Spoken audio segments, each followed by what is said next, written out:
Have arrived at the third week past the scheduled end date for Iowa's legislative session this year, and still House and Senate leaders just can't come to an agreement on tax policy, not to mention the state budget. Mental health funding also in the mix.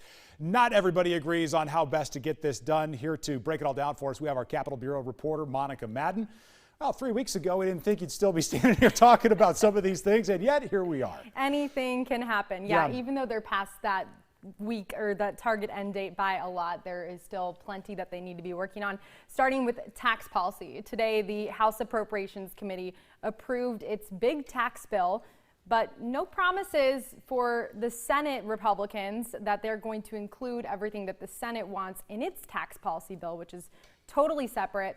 The Senate is wanting to move our mental health funding program away from local property taxes to relieve that on taxpayers, and they want to use the state general fund. But the House isn't so convinced that that's going to be a solid setup for the mental health program, and both chambers haven't debated their tax policy bills just quite yet, Dan. Really quickly, this is the sticking point that's always been. This is nothing new, right? So the House has just totally resisted doing what we should point out most other states do, which is not fund mental health through property taxes, right? Right. Speaker of the House, Pat Grassley, has said he's kind of concerned about the guardrails in place for if that funding is switched over to the state budget and then we start to see a lot of economic decline potentially.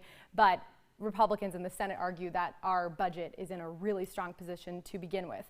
So now talking about the state budget, which, you know, you can't get to the state budget until you have the tax policy figured out. Right, you got to know how much money's going to be coming in, right? Exactly. But the House went ahead, and right now I think they're just finishing their debate on the Health and Human Services budget.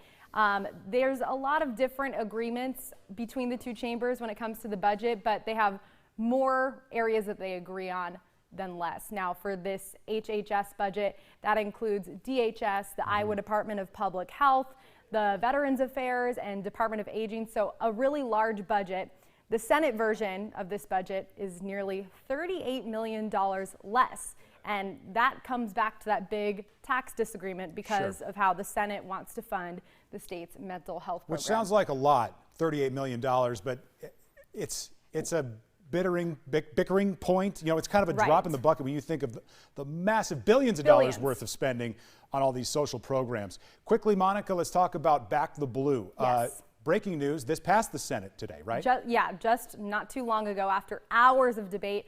This is, you know, one of the governor's keynote items that she talked about in her condition of the state. And this is one that has gone back and forth so many times in both chambers. It's been a priority for Republicans, and they've spent a lot of time on it. This bill that they passed today was sent to them from the House, and it originally started as a bill to increase legal protections for officers. But the House, when the House debated this about a month ago, they tacked on amendments similar to other bills that the Senate passed earlier this session. So a lot of those include increasing penalties for protesters and adding even more protections for law enforcement officers. So this was an unpopular bill with Democrats and a lot of Black Lives Matter activists to begin with.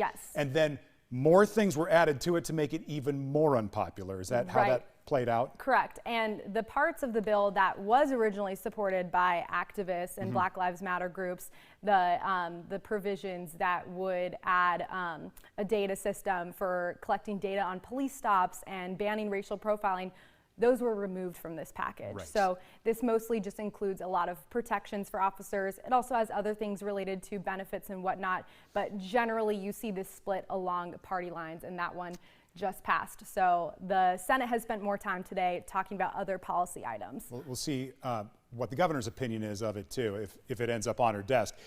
Really quickly, Monica, before we let you go, we're 3 weeks out from the scheduled end of the session with really, I mean, no end in sight.